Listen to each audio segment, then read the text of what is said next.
사랑하는 여러분, 우리가 그렇게 원하고는 이 성공이라는 단어에 신앙적이고 성경적인 표현이 있습니다. 그것이 바로 형통이라는 단어입니다.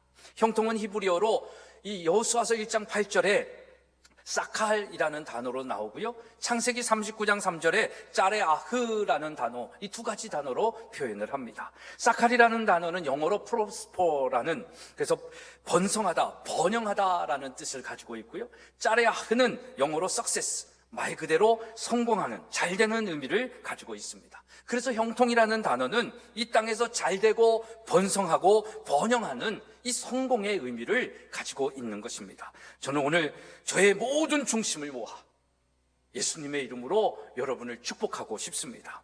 예수 믿고 여러분의 인생에 하나님의 축복, 소위 말하는 하는 일마다 잘 되는 이 번성하는 형통의 은혜가 여러분들의 삶과 가정과 자녀들에게 있기를 주님의 이름으로 축원합니다. 그리스도인은요, 번영을 추구하지는 않습니다. 이 말은 성공하기 위해 살지는 않는다라는 거예요. 여러분들은 성공하기 위해서 살고 있기 때문에 이 세상살이가 힘들지 모르겠어요. 성공하기 위해서 살지 않아요. 단지 하나님을 믿으며 말씀대로 순종하며 살았더니 형통하고 성공하고 번영하는 삶을 사는 거예요. 이게 정상이다라는 거예요. 성공하기 위해서 하나님 믿는 게 아니에요. 성공의 수단으로 하나님을 삼는 게 아니에요. 단지 하나님의 말씀대로 지켜 살아가고 하나님의 말씀대로 따라 사니까 하나님께서 약속하셨잖아요. 번성하게 하실 것이다, 축복하여 주실 것이다. 그래서 내가 잘 되는 거예요. 그러니까 그 복을 받은 사람들은 남을 비교하면서 내게 적다 많다 그것으로 불행하지 않아요. 내게 주신 은혜가 족함을 알고 감사하면서 산다라는 것입니다. 여러분, 이 은혜가 있기를 축복합니다. 그러나 범사가 잘 되기 위한 전제 조건은 우리의 영혼이 잘 돼야 되는 것입니다. 그렇기 때문에 여러분들의 예배가 회복이 되어야 되는 거예요. 일상이 하나님과의 만남 속에 예배자의 삶을 살아야 되는 것이고, 오늘 드려지는 이 예배 가운데 그 예배자의 삶이 여러분들의 공동체 예배 속에 아주 빛나고 하나님을 영화롭게 하는 그 흥분됨이 있어야 하는 것입니다. 여러분, 우리의 영혼이 잘 되는 비결은 무엇입니까? 모든 일에는 그 일을 이루는 비결이 있듯이 이 형통에도 형통하는 삶의 비결이 있습니다. 그래서 어떤 일이든 잘하려면 그 원리와 이치를 터득해야 하듯이 이 영적인 믿음의 형통한 삶을 살기 위해서는 그 비결을 알아야 되는 것입니다. 그 형통의 원리와 이치를 오늘 하나님이 여호수아를 통해 우리에게 말씀하고 있습니다. 첫 번째 형통의 비결은 뭡니까? 말씀을 입에서 떠나지 말게 하라라는 것입니다. 여러분, 이 말은요, 성경을 열심히 읽고 우리의 입술의 말이 성경의 언어가 되게 하라라는 것입니다. 우리가 진정한 성공한 삶을 위해서는 성경으로 돌아가야 하는 것입니다. 그러기 위해서는 어떻게 해야 될까요? 먼저 기초가 뭐예요? 성경을 읽어야 되는 것입니다. 왜냐하면 성경에 그 형통의 비결이 담겨져 있기 때문입니다. 형통은 하나님의 아이디어입니다. 그래서 성경은 성공에 대하여 말하고 형통을 우리에게 장려하고 있는 것입니다. 그래서 형통한 삶을 살아가는 첫 번째 비결은 성경을 열심히 읽어야 하는 것입니다. 읽을 때 어떻게 읽어라? 입에서 떠나지 말게 읽어라 라는 것입니다. 왜냐하면 성경에 우리의 삶에 지혜가 담겨져 있기 때문입니다. 그 지혜를 얻기 위해서 성경을 읽어야죠. 성경을 읽지 않으면 하나님의 생각을 알 수가 없어요. 하나님의 생각을 알 수 없으면 우리가 묵상을 할 수 없고, 성경을 묵상하지 않으면 우리가 하나님께서 원하시는 대로 살아갈 수가 없다라는 것입니다. 그러면 하나님을 믿고 하나님을 위해 사는 것 같으나 하나님과 전혀 상관없는 삶이 되는 것입니다. 그러면 형통의 하나님을 믿으면서도 형통한 삶을 살지 못하는 거예요. 이게 얼마나 불행한 삶입니까? 여러분, 이런 신앙인이 되면 껍데기 신앙만 있는 거예요. 겉모습만 교인이 된다라는 것입니다.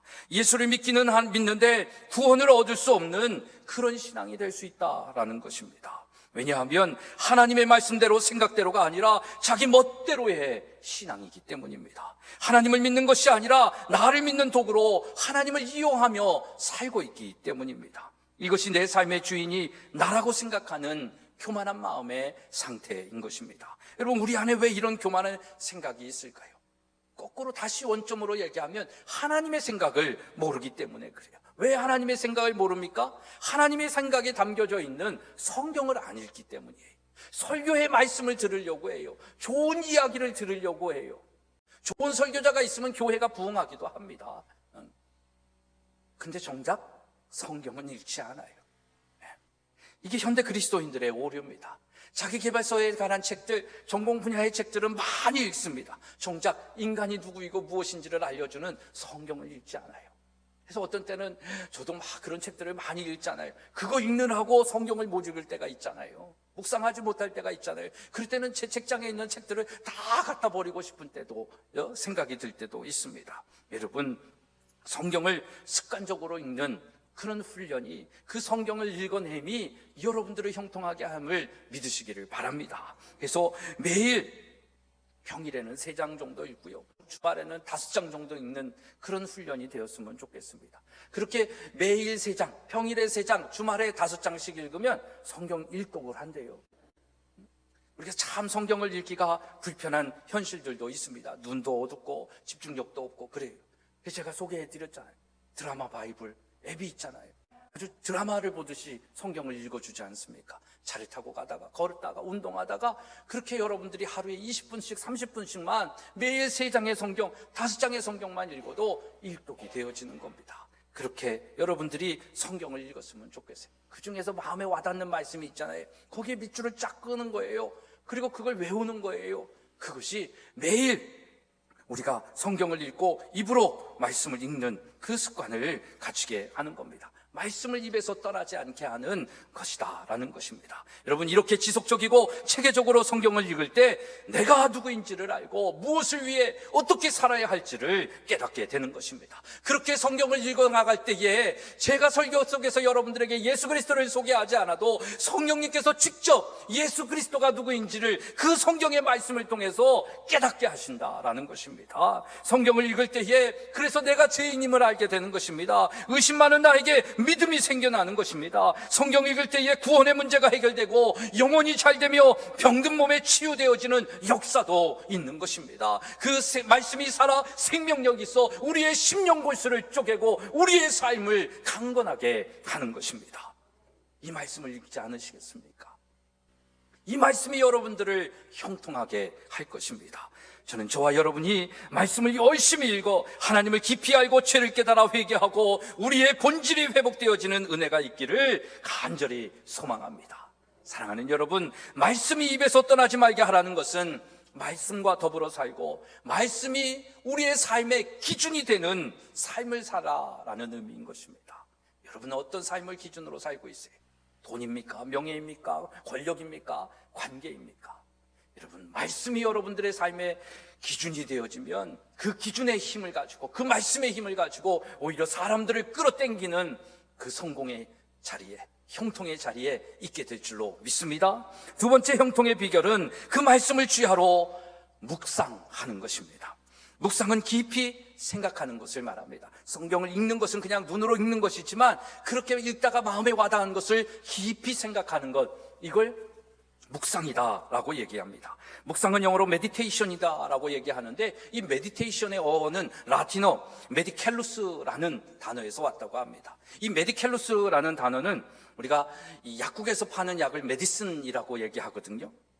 이 약의 단어의 어원이 되기도 한다라고 합니다. 그런 어원적 의미를 가지고 생각해 보면 묵상은 약이 몸 안에 들어와 온몸에 약효를 내듯이 하나님의 말씀이 우리의 내면에 들어와 영향력을 미치는 것, 이것을 하나님의 말씀을 묵상한다라고 이야기하는 것입니다. 쉽게 말하면 성경을 읽은 그 말씀을 가지고 깊이 생각하고 많이 생각하는데 그 생각 속에서 우리의 삶 속에 그 말씀이 우리를 위로하는 거예요. 그 말씀이 우리의 문제 속에서 지혜가 되어서 그 문제를 해결할 방향을 제시한다라는 것입니다. 그 말씀이 살아 생명력이 있어서 우리의 몸을 치유하여 준다라는 것입니다. 여기 말씀 묵상의 은혜가 있는 것입니다. 여러분, 말씀의 묵상은요, 인간 중심의 생각을 내려놓고 하나님 중심의 생각을 가지는 것입니다. 라디오 주파수를 맞추어야 우리가 듣고자 하는 방송을 들을 수 있듯이 우리의 생각과 삶의 주파수를 하나님께 맞추어 하나님의 마음을 아는 것이 바로 묵상입니다. 그래서 말씀을 읽고 그 읽은 말씀을 깊이 생각할 때 하나님의 생각과 하나님의 마음, 하나님의 음성을 듣게 되는 것입니다. 이게 뭘까요? 하나님과의 교제하는 것입니다. 그 맛이 얼마나 기가 막힌지 모릅니다. 이 세상 그 어떤 사람을 만나는 것보다도 말씀 하나를 믿고 읽고 그 말씀의 의미를 묵상하고 생각하고 연구할 때에 하나님의 깨달음이 성령으로부터 올 때, 이 마음의 평안은요, 이루 말할 수 없습니다. 그 지혜를 얻으면요, 이 세상을 모든 것을 얻은 것 같은 쾌감이 있습니다. 여러분, 이 기쁨을 누리는 여러분이 되어지기를 간절히 소망합니다.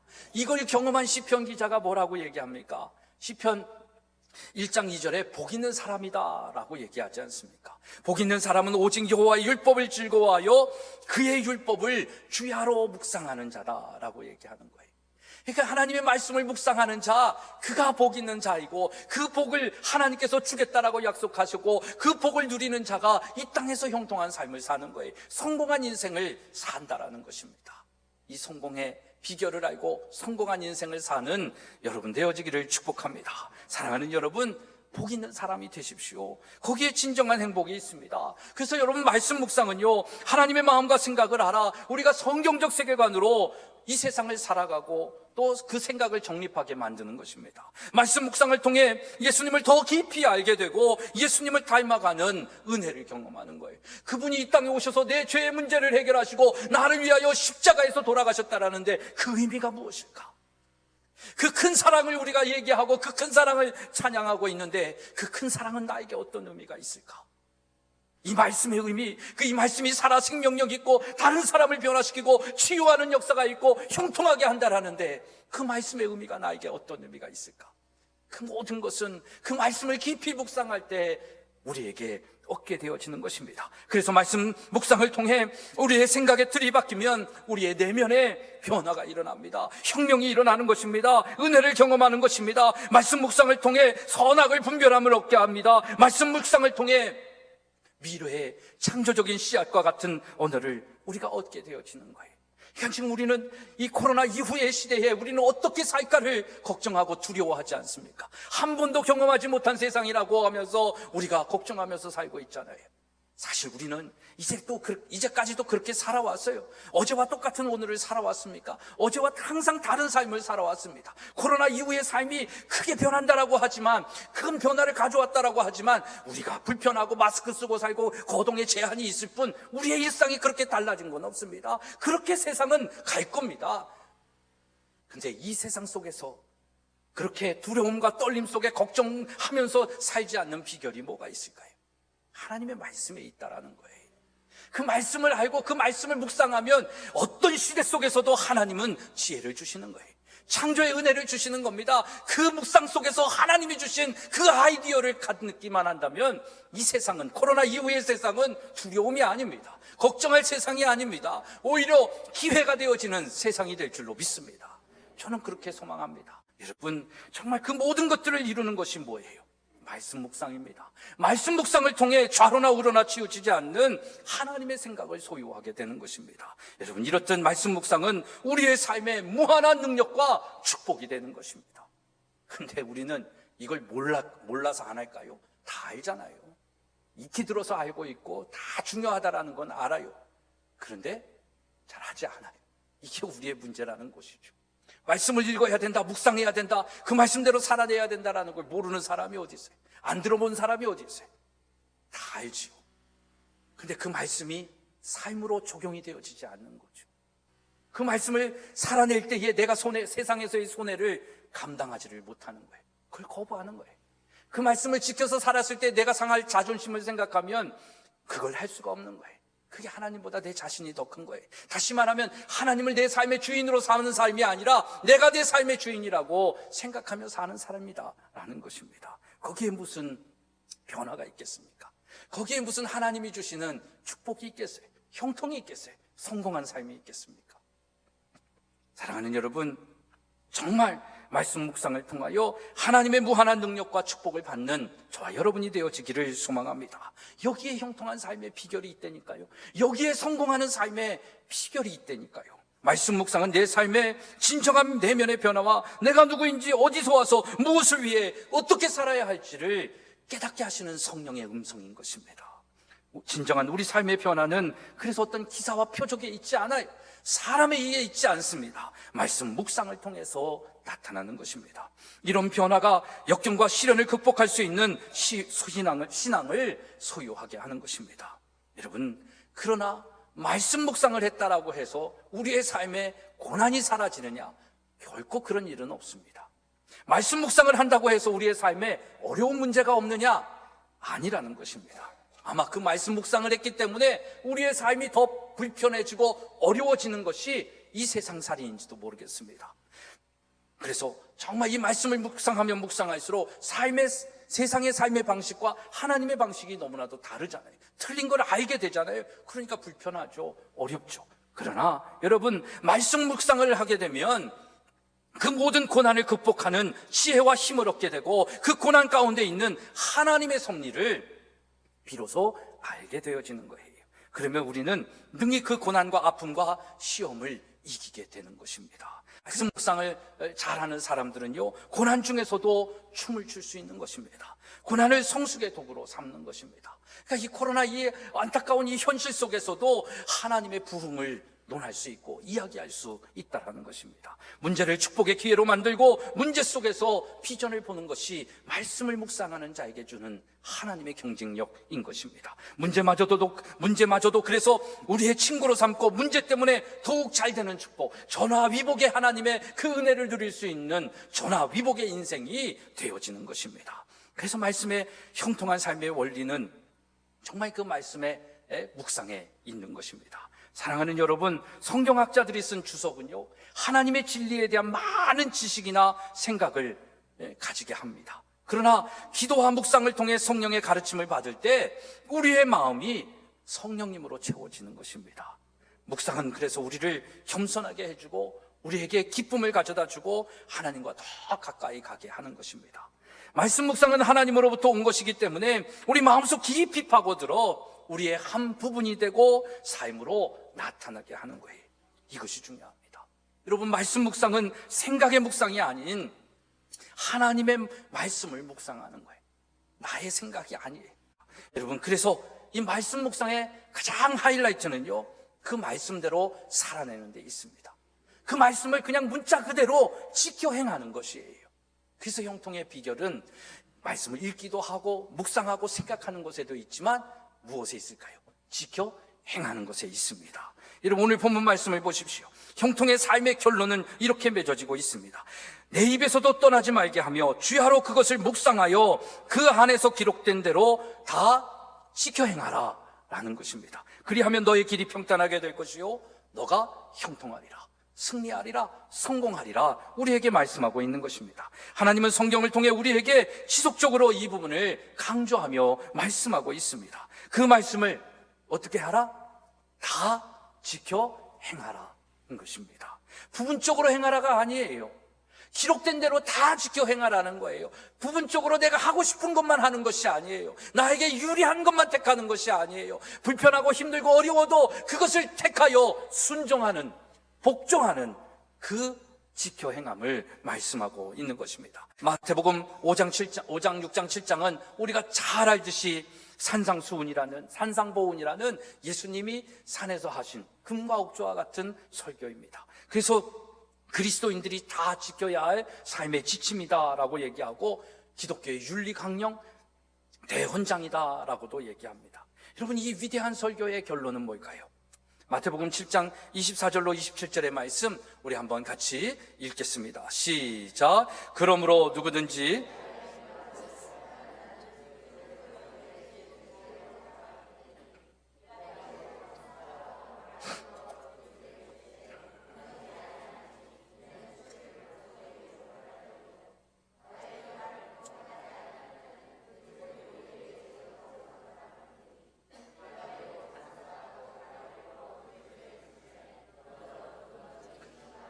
우리는 이 내용을 너무나도 잘 알고 있습니다. 근데 이 두 사람의 공통점은 뭘까요? 둘 다 말씀을 듣고 들었다라는 것입니다. 근데 두 사람 다 같이 들은 두 사람의 차이점은 뭐예요? 한 사람은 듣고 행함이 없는 것이고 한 사람은 듣고 행했다라는 것입니다. 듣고 행한 사람은 모래 위에 집을 쌓은 사람이고 모래 위에 집을 지은 사람이고, 듣고 행한 사람은 반석 위에 집을 지은 겁니다. 그래서 모래 위에 집을 지은 사람은 바람이 나고 창수가 나면 다 무너지는 거예요. 근데 말씀을 듣고 행한 사람은 그 행함이 주춧돌이 되기도 하고 벽돌이 되기도 하고 기둥이 되기도 해서 튼튼한 믿음이 되어서 바람이 나고 창수가 나도 우리의 삶에 시험이 오고 어려움이 오고 고난이 닥쳐도 무너지지 않는다라는 것입니다. 여러분, 둘 차이예요. 여러분들은 어디에 서 있습니까? 말씀을 듣고 사는 삶으로 멈춰져 있습니까? 아니면 말씀을 읽고 묵상하고 들은 대로 살아가고 있습니까? 행하며 살고 있습니까? 여러분, 형통한 삶의 클라이막스는 여기에 있습니다. 우리는 다 말씀을 너무나도 잘 알아요. 많이 읽었습니다. 어떻게 보면 저보다 더 많이 성경을 읽으신 분들도 여기 계신지도 모르겠어요. 그런데 문제는 뭐예요? 한 말씀이라도, 하나의 말씀이라도 그 말씀하신 대로 다 지켜 행하느냐, 부분적으로 지켜 행하느냐. 듣기는 들었는데 행함이 없느냐, 듣고 불편하고 어렵고 내 삶을 포기하고 어떻게 보면 내 자녀를 내버리고 내 재산을 포기하고 내 모든 것을 내어줄지언정 그 말씀을 지켜 행하느냐 안 하느냐. 하나님이 이걸 보신다라는 거예요. 그래서 하나님은 손해보게 하시지 않으세요. 여러분, 이 하나님을 믿으시기를 바랍니다. 그래서 정말 우리가 이 코로나 이후 시대의 교회는 어떻게 돼야 될까요? 이제까지 부분적으로 지켰고 말씀을 읽고 말씀을 하고 제자화해야 된다라고 강조는 했지만 행함이 없는 그 믿음에 이제 행함을 더해야 되지 않겠습니까? 말로만의 사랑을 했는데 이제 정말 행함이 있는 사랑을 해야 되지 않겠습니까? 내 마음에 들고 내 마음대로 생각대로 그 기준대로 가는 것이 아니라 하나님이 행하는 대로 하나님이 생각하시는 대로 행하며 살아야 되지 않겠습니까? 세상이 바뀌었다고 하나님을 향한 중심이 바뀌는 게 아닙니다. 그걸 지켰을 때 하나님은 더 복을 주시는 거예요. 우리의 믿음을 보신다라는 것입니다. 사랑하는 여러분, 저는 우리 전인교회와 성도들이 하나님의 말씀을 다 지켜 행하며 형통한 삶을 사는 이 말씀 공동체가 되어지기를 간절히 소망합니다. 오늘 이 말씀이 정말 살아 생명력이 있어 여러분들의 삶을 변화시키고 예배자의 삶을 살게 하는 능력이요 지혜가 되어지기를 소망합니다. 우리가 하나님의 말씀의 사람이 되면 그 약속의 말씀을 지켜 행하면 믿음의 사람이 되고 우리는 이 세상의 어떤 상황과 현실 속에서도 두려워하거나 걱정할 필요가 없습니다. 왜요? 하나님의 약속이기 때문입니다. 순종하는 사람과 하나님이 함께 하시겠다라고 약속하셨어요. 오늘 본문 말씀의 9절의 말씀을 보면 내가 너에게 명령한 것이 아니냐, 강하고 담대하라, 두려워하지 말라, 놀라지 말라, 너가 어디로 가든지 너의 하나님 여호와가 너와 함께 하느니라 라고 말씀하십니다. 누구에게? 그의 말씀을 지켜 행한 자에게. 두려움이 오는 세상이 왔죠. 걱정이 되는 세상이 왔죠. 강하고 담대하라고 말씀하십니다. 아멘 하십니까? 두려워하지 말래요. 걱정하지 말래요. 우리는 이 말씀부터 좀 지켜 행했으면 좋겠습니다. 왜 하나님은 날마다 걱정하지 말고 두려워하지 말고 살라 그랬는데 왜 우리는 그 말씀에 순종 안 할까요? 아무것도 염려하지 말고 걱정하지 말고 오직 기도와 간구로 감사함으로 너희 하나님께 아뢰라 라고 말씀하지 않았습니까? 그런 말씀이 우리에게 있음에도 불구하고 우리는 너무 걱정하면서 살아요. 전전긍긍하면서 살아요. 도대체 하나님을 믿는 건지 아닌지 모르겠어요. 여러분, 정말 하나님을 믿으며 살아가기를 소망합니다. 그럼 걱정하지 말아야 돼요. 두려워하지 말아야 돼요. 걱정하고 두려워하는 대신에 뭐 해야 되는 거예요?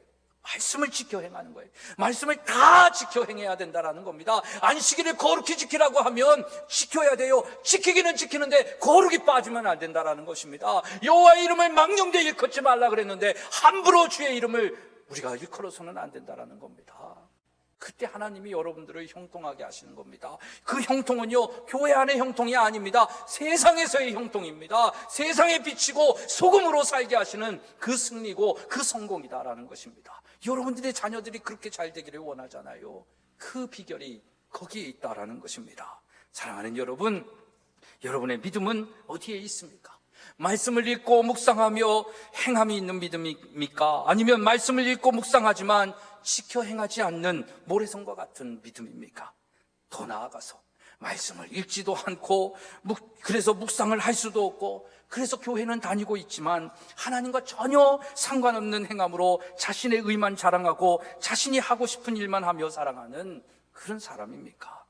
저는 우리 전인교회가 하나님의 약속의 말씀을 다 지켜 행하며 형통한 삶을 사는 그런 말씀 공동체 되어지기를 다시 한번 소망하며 축복합니다. 교회의 부흥과 성장은 어디 가도 돼요. 그건 그렇게 큰 문제가 되지 않습니다. 그러나 말씀은 살아 생명력 있는 교회는 되어야 되지 않겠습니까? 여러분, 우리 스스로가 말씀을 읽고 말씀을 묵상하고 그래서 하나님의 생각으로 말하고 행동할 때 그 말씀 공동체는 가능해집니다. 이런 내가 있고 너가 있고 우리가 있는 그런 공동체가 정말 우리 전인 교회가 되어지기를 간절히 소망하고 축복합니다.